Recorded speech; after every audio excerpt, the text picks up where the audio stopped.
예, 반갑습니다. 한국농아연협회 사무처장 이미애입니다. 이제 앞서서는 주제 발제 이후에는 제작자분들의 입장을 들으면서 제가 다소 공감하는 부분도 있고, 또 저희들은 장애인 당사자들을 대변하는 입장에서 원론적인 입장을 고수하는 부분도 있고, 여러 가지 절충할 사항들이 굉장히 많이 있더라는 생각이 듭니다.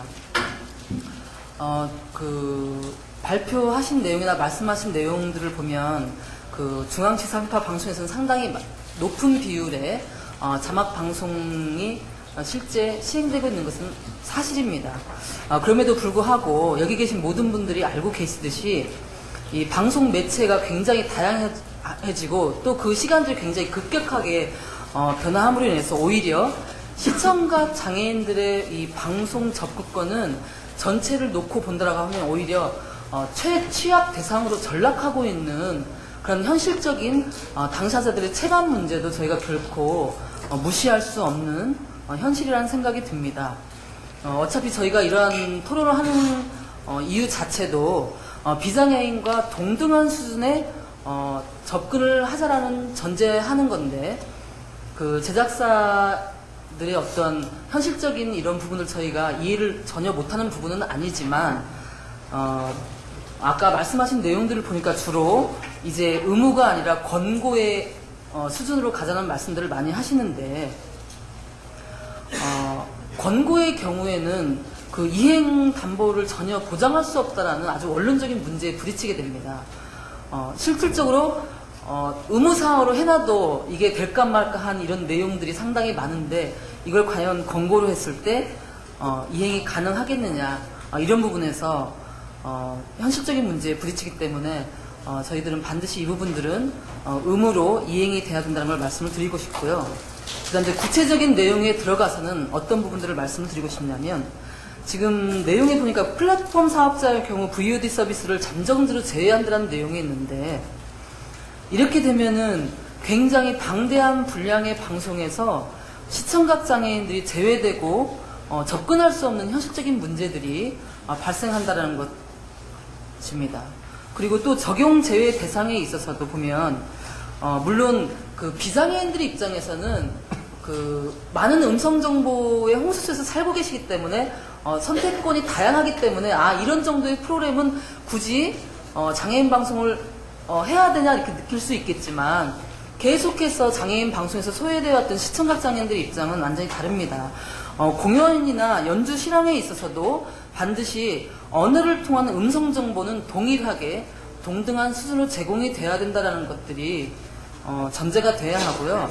그 다음 여기에 아까 우리 양 과장님도 언급을 해주셨는데, 기존의 그 적용된 프로그램에 들어가 있지 않은 저작권 문제에 관한 부분이 저도 과연 얼마나 이 저작권 문제에 걸려서 예외되는 프로그램이 얼마일지 정확히 알 수는 없겠지만, 굳이 이것들을 명시해서 예외 조항으로 할 사유가 저는 없다고 생각을 합니다. 왜냐하면 일단 방송 프로그램으로 들어갈 때에는 이것들을 어느 정도 저작권의 문제가 해결됐다는 전제하에 방송이 되는 거고, 또한 이 부분에서 자막으로 제작할 때에는 별도의 음성 내용에 없는 내용을 추가로 하는 게 아니라 기존의 음성 내용 정보 그대로 동일하게 자막으로 전환하는 거기 때문에 이러한 저작권의 문제가 거론될 사유가 없다는 생각이 들고요. 그 다음 시청 편의성의 고려의 문제인데, 이것은 이제 원론적인 문제, 이제 부차적인 문제이긴 합니다만, 현재 우리 많은 그 청각장애인들이 자막이나 수화 통역 방송을 보면서 많은 도움을 받고 있는 것도 사실이지만 굉장히 시청의 불편함을 느끼고 있는 부분도 상당 부분 많습니다. 어떤 자막의 오탈자의 문제라든가, 또 이제 전송이 실질적으로 기술적인 문제로 인해서 곧바로 전송되지 않는 문제들, 이런 문제들이 또 있고요. 그 다음 현재 많은 그 지상파 방송에서 뉴스 프로그램들을 위주나 장애인을 대상으로 하는 프로그램에서 수화 통역 방송을 지금 하고 있는데, 과연 이분들이 객관적인 선정 기준이라든가 어떠한 지침에 의해서 선정되었느냐, 그게 아니라 개인적인 인맥에 의해서 수화 통역사들이 지금 선정이 되고 있습니다.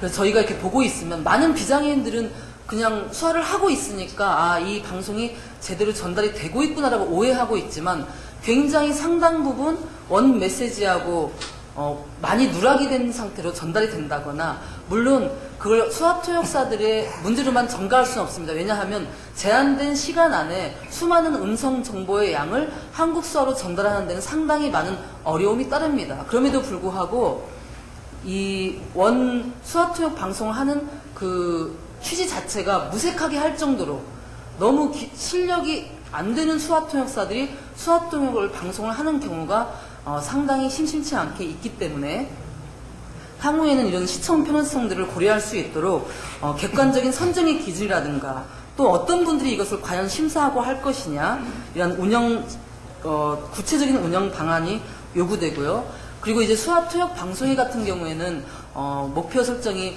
5% 6%대인데 과연 어떤 프로그램들을 편성할 것이냐, 이런 거에 대한 기준도 구체적인 기준이 마련이 돼야 될 것 같습니다.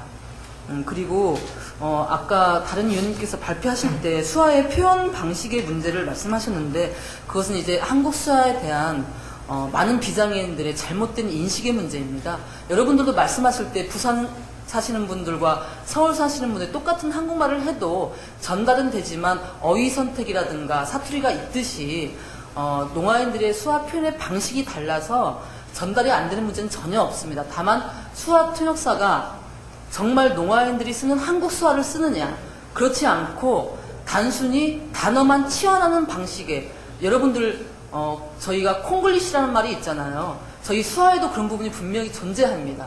원 농아인들이 쓰는 한국 수화 방식을 쓰지 못하고 한국어를 단지 한국 수화의 단어로만 치환하는 그런 배치하는 형식의 수화를 하는 수화통역사들, 이런 것들을 배제하는 방식으로 간다라고 하면 이런 문제는 굳이 언급되지 않아도 될 것 같고요. 그 다음 아까 또 다른 위원님들께서 장애인 맞춤형 프로그램을 별도로 선택과 집중으로 가야 하지 않느냐, 이렇게 말씀하셨는데 저는 그건 굉장히 위험한 발상이라고 생각을 합니다. 저희가 이러한 방송 안에도 장애인과 비장애인 삶이 다양하게 녹아져 들어가야지 이 프로그램은 장애인들만 보고 이 프로그램은 또 비장애인들만 보는 그런 프로그램으로 구분되어서 하는 것은 굉장히 위험하다고 생각이 들고요.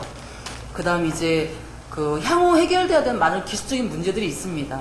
아까도 말씀하셨다시피 수화 통역을 할 때 그 화면 비율이 비장애인들에게는 또 어떤 부분, 일정 부분 방해가 되기도 하지만, 오히려 지금 이것을 주 시청 대상자들 농아인들이 볼 때는 화면 분할의 구도가 너무 적어서 실질적으로 그 화면을 보고 정보를 취득하기에는 굉장히 제한적인 문제가 있습니다. 수화라는 것은 단순히 여러분들은 소리를 들을 때 귀를 통해서만 소리를 들을 수 있겠지만, 농아인들의 수화는 얼굴 표정이라든가 전반적인 상반신이 어느 정도 보여져야만 부사라든가 형용사 기능을 표현하는 그런 수화를 볼 수 있기 때문에 이러한 문제들은 기술적으로 어떻게 송출해주냐에 따라서 비장애인들의 그러한 시청권을 방해하지 않으면서 또 부가적으로 농아인들의 시청권을 100% 담보할 수 있는, 예를 들어서 채널을 전환한다라든가, 아니면 그 시청자들이 화면의 분할의 구도를 2분의 1, 4분의 1 이런 식으로 선택할 수 있는 기술적인 문제로 앞으로 해결이 돼야 된다고 생각되기 때문에 우리 방송통신에서 앞으로 중장기적인 계획에 이러한 부분들이 반드시 포함이 되어서 진행이 돼야 된다는 말씀을 드리고 싶고요.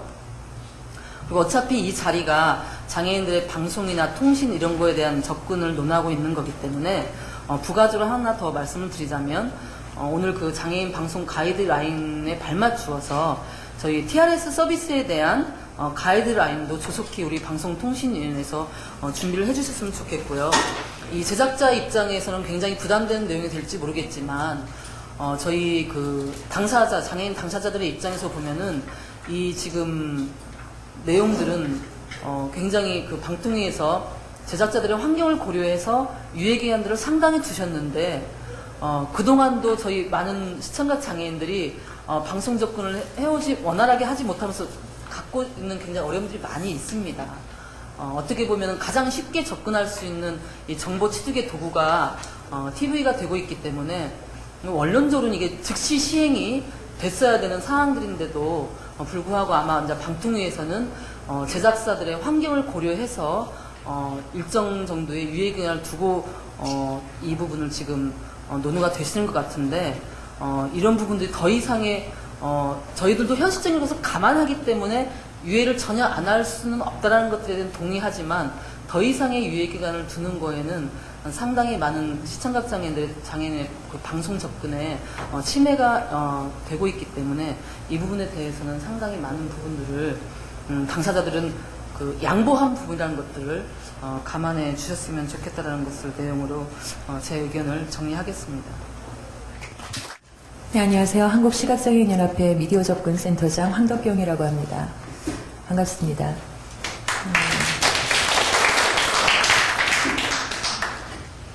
먼저 한국농아인협회 이미애 사무처장님께서 먼저 말씀하신 대로 시청각 장애인을 위해서 의무적으로 장애인 방송을 제공해야 되는 방송 사업자 분들과 그리고 시청각 장애인들의 입장을 대변할 수밖에 없는 저희 장애인단체 사람으로서 일단 먼저 앞서서 말씀해 주신 분들 의견에 다소 반대되는 의견을 말씀드릴 수밖에 없는 부분에 대해서는 먼저 좀 양해를 구하고 싶습니다. 하지만 이 자리에서 가장 안타까운 부분은 지난 2010년 11월에 저희가 장애인방송 가이드라인 마련을 위한 전문가 토론회 자리도 있었고 그리고 그 이전에 이미 두세 차례 이와 비슷한 자리들이 마련이 됐었습니다. 근데 가장 안타까운 것은 그때와 지금 별반 서로의 입장 차이가 좁혀지지 않고 견해 차이도 좁혀지지 않는다는 것이 가장 안타까운 것 같습니다.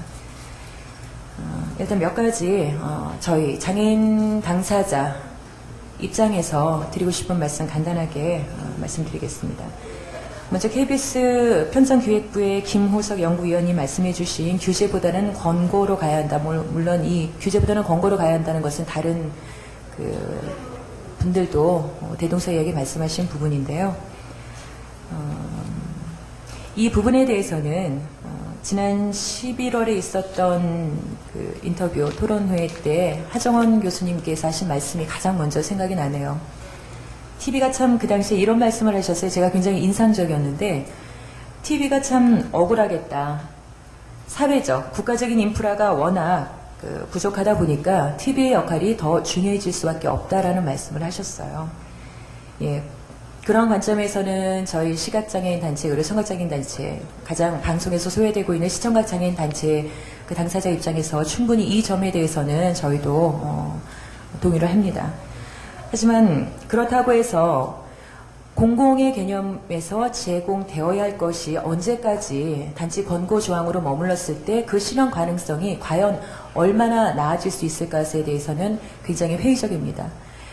저희 나라에서 화면 해설 방송이 제일 처음에 시범적으로 실시된 것이 2001년이었는데요. 지금 이러한 공청회 자리, 장애인 방송의 기준을 마련하기 위한 장애인 방송 가이드라인 마련을 위한 공청회가 열리기까지 10년이라는 기간이 필요했습니다. 그 점에 대해서 장애인 방송에 대한 보편적 시청권 내지는 저희가 기본권적인 시청권이라고들 말씀을 하시던데요. 이 부분에 대해서 인식의 전환이 가장 먼저 필요하다는 생각이 오늘 가장 먼저 드네요.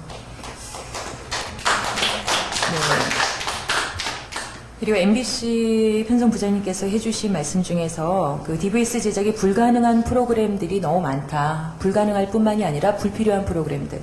이 부분에 대해서 제한적인 부분들 때문에 실제로 10%의 화면 해설을 이제 실행하는 것이 좀 현실적으로 어렵다라고 말씀을 해주셨는데 이 부분에 대해서도 저희가 시각장애인의 입장에서는 조금 다릅니다. 물론 영화나 드라마 같은 경우에 화면 해설이 가장 필요한 장르이긴 하지만 현재 우리나라 지상파 방송 4사 어디를 봐도 다큐멘터리 그리고 외화 같은 데서 더빙 요즘 거의 하지 않습니다. 다큐멘터리 같은 경우에 화면 해설을 의뢰를 받아서 저희가 제작을 하다 보면 참으로 좀 당황스러운 경우가 있죠. 다큐멘터리를 기준으로 저희가 자막 중심으로 화면 해설 제작을 하다 보면 외래어들이 거의 자막 처리가 됩니다. 그래서 본의 아니게 사실은 굉장히 제작비의 부담, 압박을 받으면서도 저희가 더빙까지 제작을 하고 있습니다. 이런 부분들 역시 시각장애인의 관점에서 인식의 전환이 좀 필요할 것 같고요. 실제 그리고 시각장애인들의 욕구나 시청 형태가 배제된 시각이라고 할 수 있습니다. 다큐나 외화 같은 경우에 이처럼 더빙이 되지 않는 부분 그리고 자막 정보가 필요한 부분에 대해서는 시각장애인들의 실제 그 필드에서의 니스는 굉장히 높습니다. 저희가 작년 시각장애인 100명을 대상으로 선호도 조사를 요구 조사를 실시한 결과 지난 2007, 8, 9년도 지금 3년 연속 요구 조사를 진행했는데요. 시각장애인분들이 가장 화면 해설로 제작돼서 제공받기를 원하시는 프로그램은 놀랍게도 뉴스입니다. 왜 그럴까요? 뉴스 그 앵커들이 뉴스 시작에서 끝낼 때까지 계속 그 뉴스를 진행해 주는데 왜 필요하겠습니까? 정한인과 동등하게 취하고 싶은 자막에 대한 요구입니다. 예를 들면 라디오 뉴스에서 참고로 말씀드리자면 라디오 뉴스에서 요즘은 인터뷰어가 누구인지 짤막하게 그 아나운서들이 치고 빠지는 식의 멘트를 합니다. 듀얼 기능을 이용하죠. 저희 시각장애인분들도 영화나 드라마에 대한 화면 해설보다 오히려 자막에 대한 정보, 기본권적인 정보에 대한 목마름이 가장 큽니다. 그런 관점에서 뉴스에 대한 자막가 굉장히 필요로 계시죠. 그러니까 이러한 관점이 시각장애인에게 방송사업자가 제작의 필요성이나 제작 기술의 제한보다는 이 서비스를 필요로 하는 이들이 이 서비스가 제공되어져야만 하는 목적에 맞는 그들의 니즈가 조금 더 배려가 됐으면 한다는 생각이 들고요. 이 지상파를 가장 대변하시는 가장 대표되는 지상파 우리 KBS, MBC 쪽에서 물론 뭐 어렵다는 말씀하시는 것은 충분히 저희도 근본적으로는 공감하고 동의합니다. 하지만 그 부분에 대해서 어렵다라고만 했을 때 과연 뭐 다른 방안이 정말 없느냐? 특정 방송사를 이야기해서 참 죄송하지만 어렵다라고만 할 수 없는 좋은 선례를 하나 이야기 드리고 싶습니다. EBS 같은 경우에는 실제 화면 해설을 본격적으로 실시한 지 3년밖에 되지 않는데 지금 현재 장애인방송 가이드라인 이 자료 10몇 페이지인가요? 지상파 쪽에 화면 해설 비율 나타낸 표를 보시면 EBS가 화면 해설을 실시한 지 3년밖에 되지 않는데 현재 6.6%로 가장 비율이 높습니다. KBS와 MBC는 화면 해설을 시범적으로 실시한 2001년부터 현재까지 사실은 요 최근래야 6% 정도를 편성 비율을 보여주셨고요. 사실 그전에는 거의 4%를 밑도는 수준이었습니다. 이 부분에 대해서 이것이 무엇을 나타내는지를 말씀드리고 싶습니다. 정말 장애인을 위한 화면 해설을 제작하고자 하는 의지, 뭐 이런 것들을 조금만 더 보여주신다면, 지금처럼 이미 규제보다는 권고로 가야 한다, 뭐 이런 아주 원론적인 부분들로 다시 돌아가기 이전에 이런 부분들이 다시 한번, 좀 재조명되고 고민되어져야 할 거라고 생각을 하고요. 그리고 EBS 화면 해설 같은 경우에 가장 또 좋은 예는 지금 이민희 처장님이 말씀하신 것처럼 실시간 화면 해설 방송이 어차피 화면 해설 방송은 실시간이 불가능합니다. 제작 방식의 차이 때문에. 그래서 저희가 현재 낮방송 위주로만 진행되고 있는데요. 그 낮방송 또한 시각장애인들에게는 또 하나의 굉장히 제한적인 시청이죠. 시각장애인이라고 해서 내가 보고 싶어하는 TV 드라마 본방송에서도 못 보고 그나마 화면 해설을 해주는데 다들 경제적으로 활동하는 낮에만 집중해서 편성이 되고 있습니다. 이 부분에 대해서 어떤 또 하나의 제도적인 보완이 저희 기관에서는 다시보기 VOD 서비스라고 생각하고 있습니다. 그런데 지금 현재 다시보기 VOD 서비스가 가능한 홈페이지 역시 방송 사사 중에 유일하게 EBS에서 작년에 개편을 하셨죠. 이러한 부분들이 시사하는 바가 크다고 생각합니다. 그리고 KNN 이상진 편성기획팀장님이 말씀해 주신 유예기간의 필요성에 대해서는 저희도 근본적으로는 동의합니다. 왜냐하면 적용에 대한 탄력성에 대해서는 오히려 지나치게 경직된 방안으로 진행돼서 실현 가능성이 떨어지는 것보다는 다소 좀 더 광범위하게 탄력적으로 운영되더라도 실제로 시청자 장애인을 위해서 실현 가능해야 한다는 부분에서는 동의합니다. 그리고 역시 적용 제외 프로그램 선정 방식에 대해서도 말씀을 해주셨는데요. 이 부분 또한 앞서 말씀드린 부분처럼 실제 제작이 가능하다 불가능하다라는 프로그램 리퍼런스 방식을 적용할 때 시각장애인 그리고 청각장애인들의 의견이 반드시 수렴이 돼야 한다는 생각이고요. 그리고 한국케이블TV협회 임성원 팀장님 말씀해 주셨는데 어떤 특정 공적 채널의 필요성, 이 부분은 제가 기억하기에는 작년에도 이런 이야기가 한번 있었어요. 근데 그때도 아마 저희 장애인계 쪽에서는 같은 이야기를 드렸을 겁니다. 차별을 없애기 위해서 또 하나의 차별을 만든다는 것은 일단은 굉장히 논리적인 모순이고요. 그리고 장애인 복지에 어떤 굉장히 큰 그 딜레마에 빠질 수 있는 위험성이 있습니다. 차별을 없애기 위한 또 하나의 차별, 이것은 굉장히 신중히 고려되어야 할 것이라고 생각합니다. 그리고 IPTV를 대표해서 가장 제가 지사주 한국 디지털 미디어 산업협회 신중현 부장님께서 말씀해 주신 그 IPTV에 대해서는 저도 사실 아직 잘 모르겠어요. 왜냐하면 멀쩡한 눈을 가진 저도 사실 IPTV에서 제가 보고자 하는 프로그램을 찾아서 보는 게 어려웠습니다.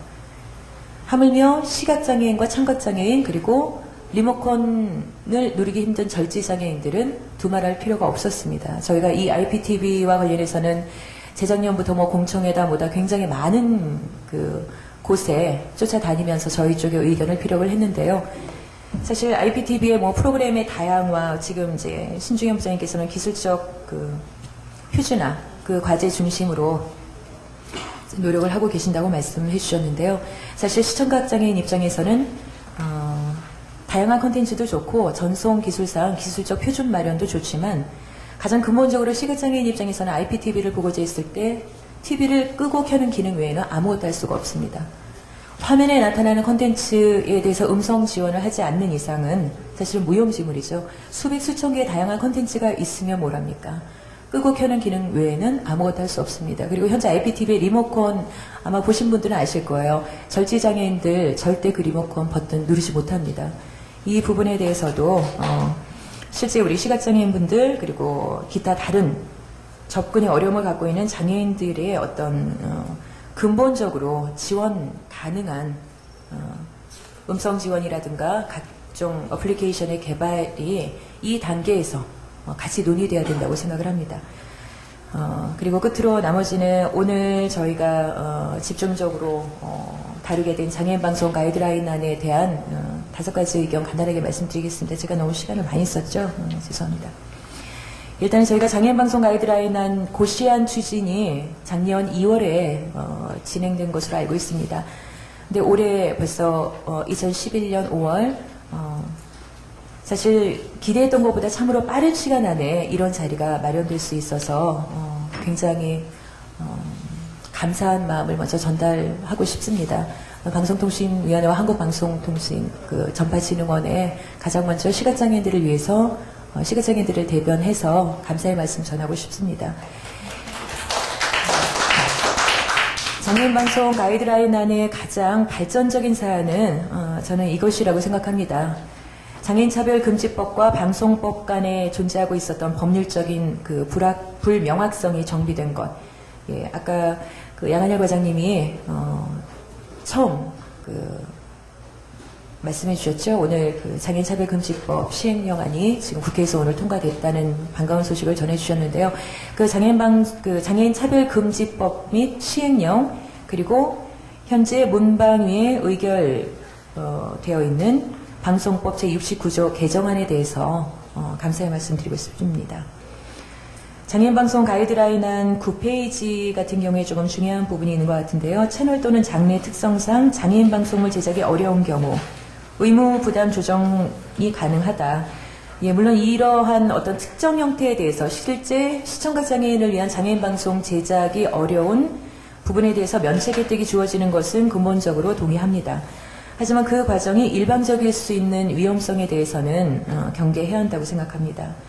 그렇다면 반대의 경우로 제작이 어려운 부분에 대해서 명시해서 면책 혜택이 주어질 수 있다면 그 반대의 경우 제작이 가능함에도 불구하고 제작되지 않을 경우에 대한 부분도 한 번은 검토되어야 하지 않을까 하는 생각이 들고요.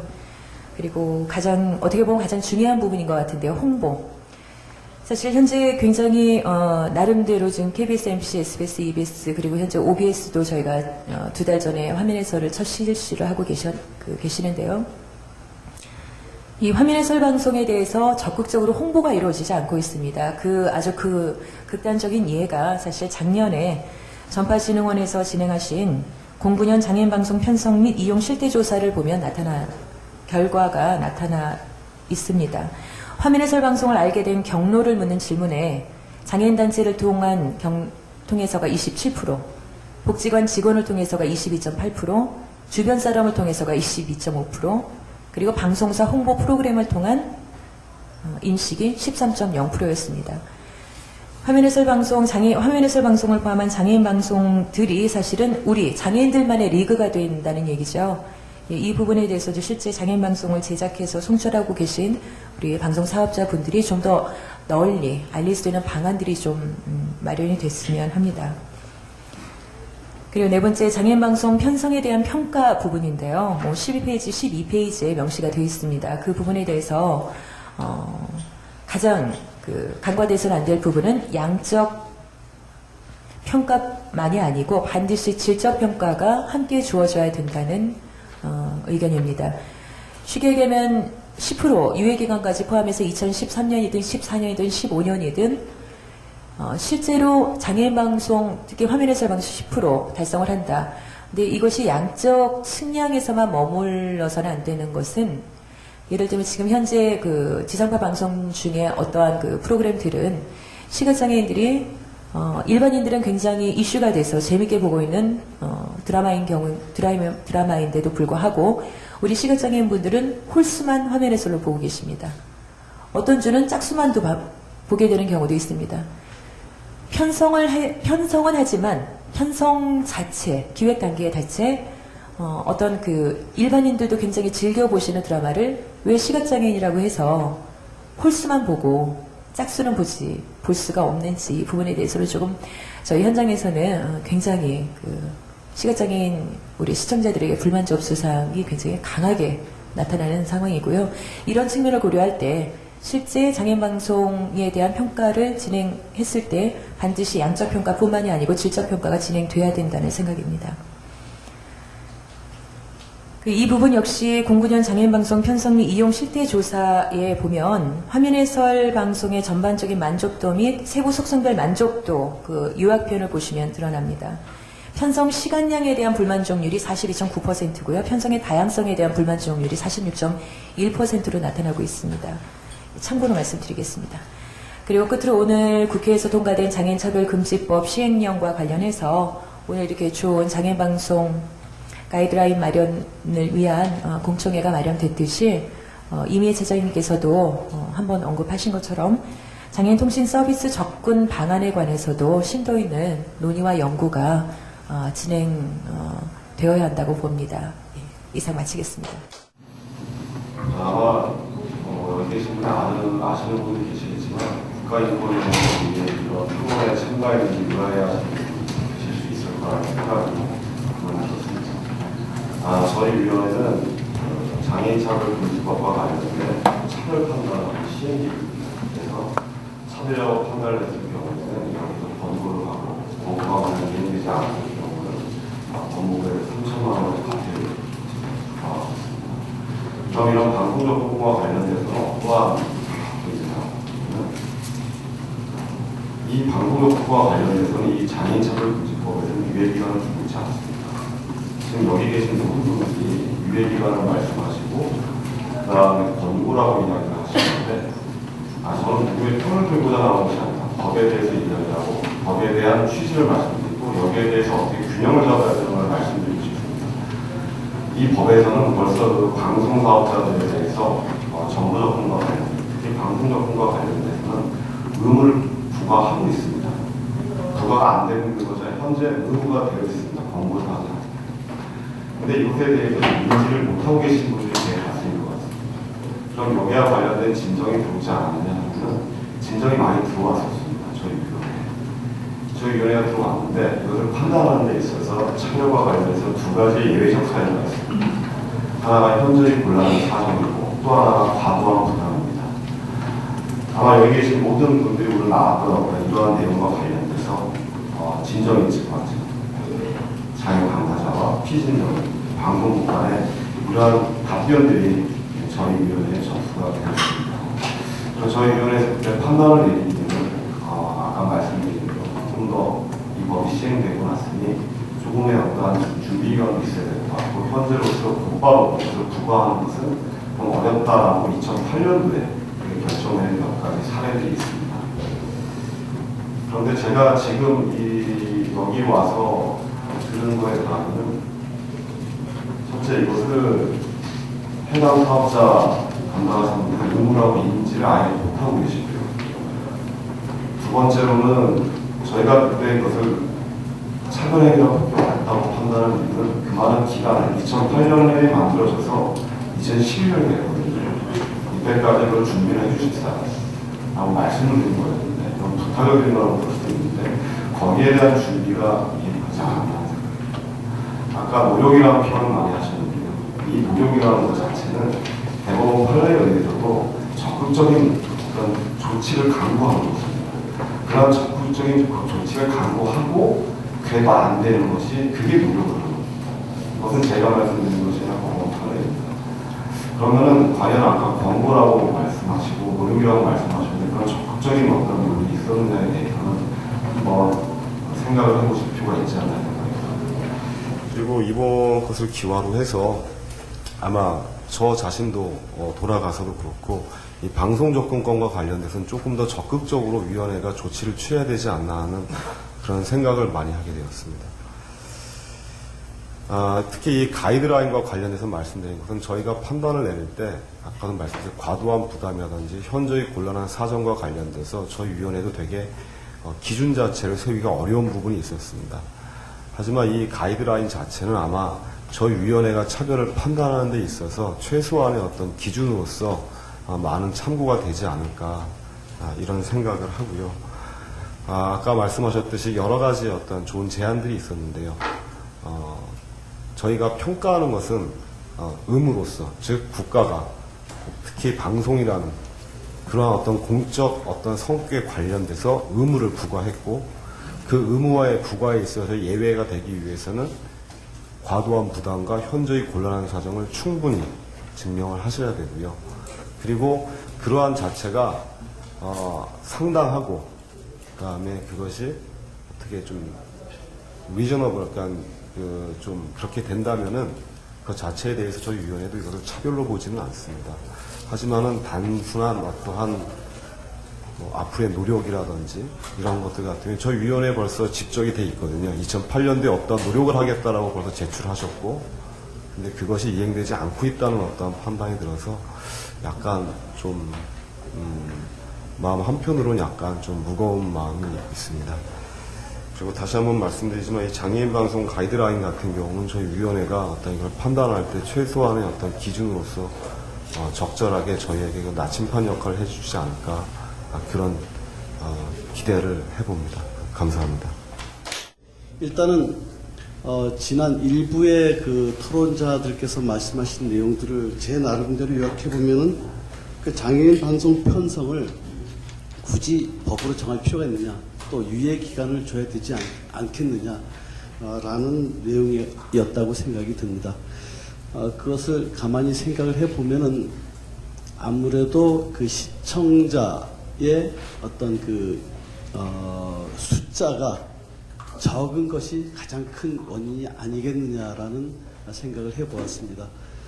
저는 청각학이 전공이므로 그쪽 관련해서 주로 말씀드리면은 일단은 청각 장애인의 등록수는 그 보건복지 복지 카드를 소지해 복지부에 등록된 자가 된 분이 약 30만 명을 약간 넘는 걸로 알고 있습니다. 그러니까 전체 시청자로 보면 굉장히 작은 인원이 되겠죠. 물론 이것만 갖고 장애인 방송을 축소해도 된다, 그런 내용은 절대 아닙니다. 그렇다면 방송사 측에서는 한번 다시 생각해 볼 필요가 있다라고 생각을 해봅니다. 어떤 생각이냐면은 그 복지 카드, 시각 청각 포함해서 뭐 얼마 안 되겠지만은 그것만 따지지 않고 실질적인 장애를 따져볼 필요가 있다고 생각을 합니다. 여기서 실질적인 장애라는 것은 뭐냐면은 복지 카드를 갖고 있지는 않지만 실질적으로 시청에 어려움을 겪고 있다라는 것을 생각해 볼 수가 있습니다. 가장 큰 것으로 실제 청각만 예를 들 때 복지 카드가 없으면서도 보청기를 사용해야 하는 그런 장애인의 수는 굉장히 많습니다. 특정한 일부 주파수에서 조금이라도 난청이 있는 인구를 따져보면 대부분 전 국민의 10%를 잡습니다. 결국은 우리나라에는 약 400만 명 이상의 어떤 난청이 있는 인구가 약 400만 명이 넘는다고 볼 수가 있겠죠. 그런데 또 그 정도 가지고서는 별로 이렇게 감이 안 와닿겠는데, 실질적으로 난청이 생기거나 아니면 자그마한 난청이 있다 하더라도 소리를 청취하는 데 있어서는 굉장히 많은 문제점을 유발하고 있습니다. 소리의 크기는 그다지 작게 들리지 않는데 무언가 분명한 말을 전달받지 못하는, 즉 정보를 공유할 수 없는 그러한 상태에 놓인 사람들이 굉장히 많다는 것입니다. 여러분들 아마 그 병원이라든가 공중장소에서 TV를 시청하신 일이 아마 있었을 겁니다. 어느 정도의 볼륨을 키운다 하더라도 주변의 소음이나 이런 것 때문에 청각적인 비장애인이라 하더라도 소리 청취에 굉장히 어려움을 느끼고 있는데, 나이가 들거나 약간의 난청이 발생했을 경우는 더욱 그러한 그 어음의 분별력이라든가 소음 속에서의 어음 청취가 굉장히 어려워진다는 겁니다. 특히 육성이 아닌 스피커를 통해서 나오는 소리는 더욱 그러합니다. 이런 측면에서 볼 때 방송사에서는 아마도 400만 명 이상 되는 굉장히 많은 시청자를 놓치고 있는 것이 아닌가라는 어떤 억측이지만은 해볼 수가 있습니다. 따라서 제가 오늘 말씀드리고 싶은 것은 시각과 청각 전 분야에 대해서 다 같이 말씀은 못 드리겠지만 최소한 청각만 얘기한다 하더라도 이러한 그 실질적인 그 장애로 인해 방송을 제대로 청취하지 못하는 여러 많은 분들을 위해서 방송사에서는 질 높은 자막, 수화, 화면 해설 방송 등을 위한 지원과 노력이 반드시 필요하겠다라고 생각을 합니다.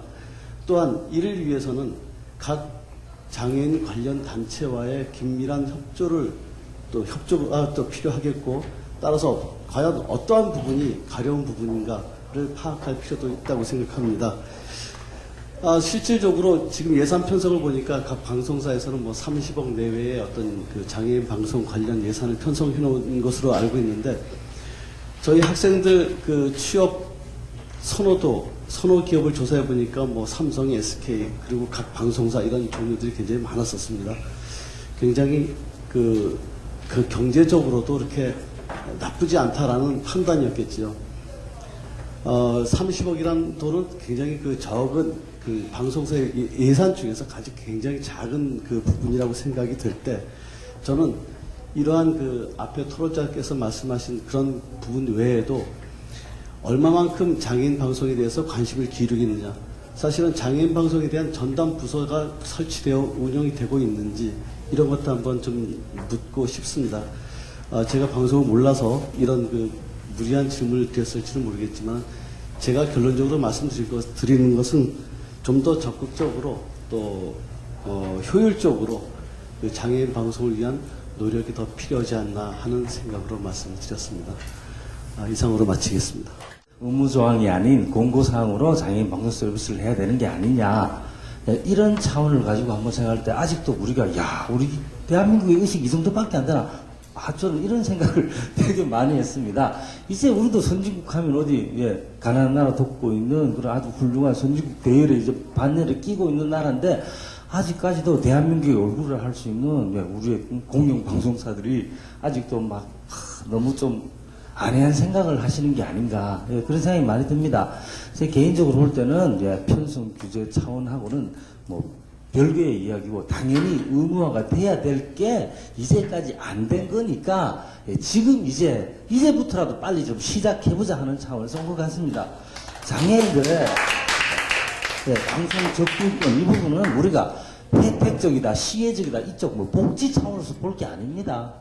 자꾸 외형적으로 뭔가 해준다, 장애인들을 위해서 뭔가 우리가 제공해준다, 이런 식으로 자꾸 보니까 이거 장애인들 특혜 아닌가, 자꾸 일부 이런 편협된 시각을 갖고 계신 것 같은데, 이거는요 인권 차원에서 접해야 되는 거라고 생각합니다. 아시다시피 인간으로서의 당연히 가져야 하는 존엄성과 가치, 이쪽 측면에서 인권 차원에서 장애인 방송 서비스를 접근하고 바라보는 시각이 더 맞는 것 같습니다. 따라서 이때까지 우리나라 방송이 장애인 방송 서비스 제대로 나름대로 뭐 어느 정도의 특정 정도의 노력은 했지만 아직까지 정상적으로는 하지 못했다. 장애인 방송 서비스는 우리나라 방송 정상화를 위한 하나의 과정이다. 인권으로 접근을 한다면 장애인 방송 서비스 당연히 말 안 해도 당연히 방송사라면 해야 되는 겁니다. 방송사, 상업, 공영 방송을 떠나서 방송사의 가장 큰 의무, 사회적 책임은 뭡니까? 공공성, 공익성입니다. 보편적 서비스라는 게 장애인, 비장애인 이 차원이 아닙니다. 사람이라면, 시청자라면 누구나 다가 방송 프로그램 콘텐츠에 누구나 다가 보고 싶은 거 볼 수 있어야 되고 듣고 싶은 거 들어야 되는 그런 차원에서 접근하는 게 맞는 것 같습니다. 일부에서 보면 자꾸 장애인 서비스는 특수 서비스다. 자꾸 이렇게 생각하시는 것 같은데 이게 결코 특수 서비스가 아닙니다. 장애인 방송 서비스는요. 국민 전체를 위한 보편적이고 일반적인 서비스라고 이렇게 우리가 생각하는 진짜 큰 사고에 한번 전환이 필요한 것 같습니다. 한 말씀 더 붙여서 말씀드린다면 일본 같은 경우 17년까지 유예를 두셨다고 하는데 우리하고는 상황이 많이 다릅니다.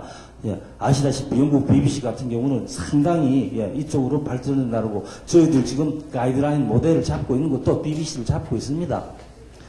프랑스 경우를 봐도 장애인 뭐 기본권 이런 건 인권으로 다 미국도 마찬가지입니다.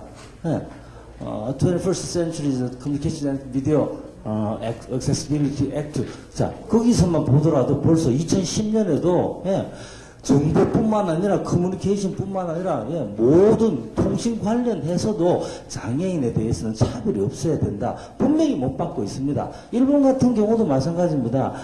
NHK 같은 경우도 상당히 그쪽 부분으로는 활성화하고 이미 일본 장애인 방송 정책 같은 경우는요. 장애인뿐만 아니라 고령자까지도 당연히 포함시켜야 된다. 이런 개념으로 접근을 하고 있습니다. 또 뿐만 아니라 일본 같은 경우 보더라도 전체 방송사의 70% 이상이 화면 해설과 소화 방송을 하고 있습니다. 근데 우리 현실은 어떻습니까? 지상파 몇 개 빼고 케이블 쪽하고 다른 쪽은 전부 전멸에 가까운 그런 입장이 있습니다. 그리고 특히 또 기술 부분 문제와 관련해서요. 화면 해설 방송이 스테레오 방송을 영국 같은 경우 실제로 시행하고 있습니다. 자, BBC나 NHK 등 외국 공영 방송 같은 경우는 장애인 방송의 어떤 기술적 발전에서 되게 노력하고 있습니다. 이거 방송사에서 기술적으로 풀어줘야 되는 문제지 이거를 시청자에게 떠넘길 문제는 절대 아니라고 생각이 듭니다. 따라서 공영 방송인 KBS, MBC도 저는 공영이라고 생각합니다. 두 공영 방송이 쌍두마차가 돼가지고 좀 장애인 방송을 위한 기술 투자도 좀 하시고 장애인 방송 관련 프로그램도 좀 개발하시고 진짜 당연히 해야 될 거 방송 정상화를 좀 해주셨으면 제가 바라는 작은 소망 같습니다.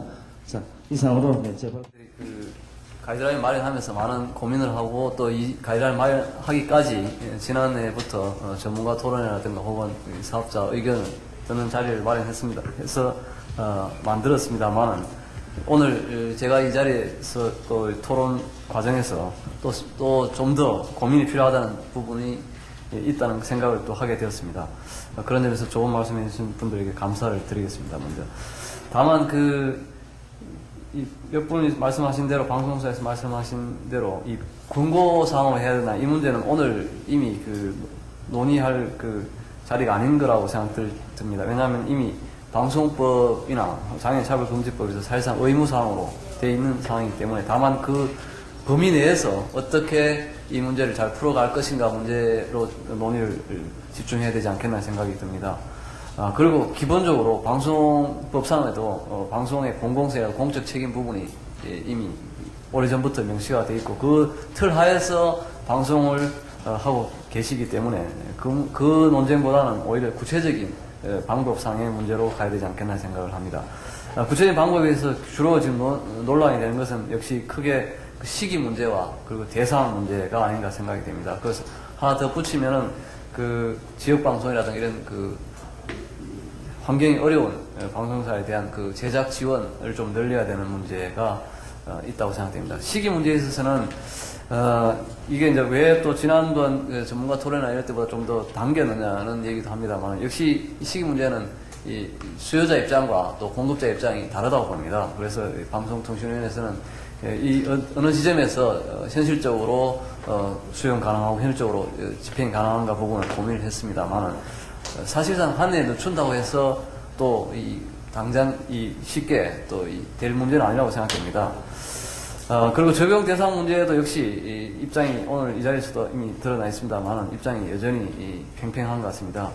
다만 오늘 제가 느낀 것은 구체적 적용 시에는 좀 더 추가 검토가 필요한 사항들은 있다고 생각됩니다. 그런 문제는 앞으로 좀 더 보완을 해 나갈 생각입니다. 그리고 재송신 문제가 또 기술적인 문제와 어울려 얘기가 많이 됐는데요. 이 부분은 기술적인 문제들은 그동안 우리 실무자와 그리고 방송사 그리고 또 관련 전문가들과 협의를 계속을 해왔습니다. 앞으로도 계속 해 나갈 생각이고, 다만 현재 기술적으로 가능한 범위 내에서는 좀 더 잘할 수 있도록 노력해야 된다고 생각합니다. 그리고 또 장애인 단체에서 오신 두 분께서 통신 서비스 부분을 말씀을 해주셨는데요. 그렇습니다. 저희 방송통신위원회에서도 이 방송뿐만 아니라 이 통신 서비스, TRS라든가 이런 통신 중계 서비스라든가 이런 부분에 대한 가이드라인 마련이라든가 혹은 정책이 좀 더 강화돼야 한다는 논의가 있었습니다. 그래서 오늘은 당장에 이 어떤 대안을 마련하지 않았습니다만 앞으로 이 부분도 방송통신에서는 적극적으로 검토하고 또 대안을 마련해서 집행을 할 수 있도록 하겠습니다. 그리고 스카이라이프에서 질문하신 사업자 구분 문제인데요. 실제로 다만 이 지정의 문제, 지정 의무자와 필수 사업자 간에 큰 차이는, 실질적인 차이는 없습니다. 다만 스카이라이프는 따로 지정할 필요 없이 어차피 하나의 사업자이기 때문에 필수 사업자로 들어가 있을 뿐입니다. 그런 오해를 하지 말아주시기 바라고요. 그리고 아까 좋은 얘기를 해주셨는데 질적 평가 부분입니다. 양적 평가뿐만 아니라 질적 평가도 얘기하셨고, 또 이 홀수 방송, 짝수 방송 이런 것들이 말씀해 주셨는데, 실제로 저희들도 그런 내용을 일부 알고 있습니다. 실제로 일부 방송사에서 장애인 방송을 하면서 그런 사례가 나타나고, 심지어 방송 사고에 준하는 형태로 장학 방송이 나가다가 안 나가거나 혹은 이상한 형태로 일반 방송 사고 같으면 굉장히 심각한 문제로 이 대두됐을 문제조차도, 이런 부분들은 우리 방송통신위원회라든가 혹은 장애인 단체 이런 데서 모니터링 좀 더 필요한 사항입니다만은, 앞으로 그런 부분들은 이 장애인 방송 평가할 때 주요 이 기준으로 삼을 계획입니다. 이상입니다. 앞으로 오늘 이 자리에서 못다 하신 말씀 계시면은 저희 방송통신에 언제든지 열려 있으니까요. 서면이나 혹은 부도로 의견을 제시해 주시기 바랍니다. 감사합니다.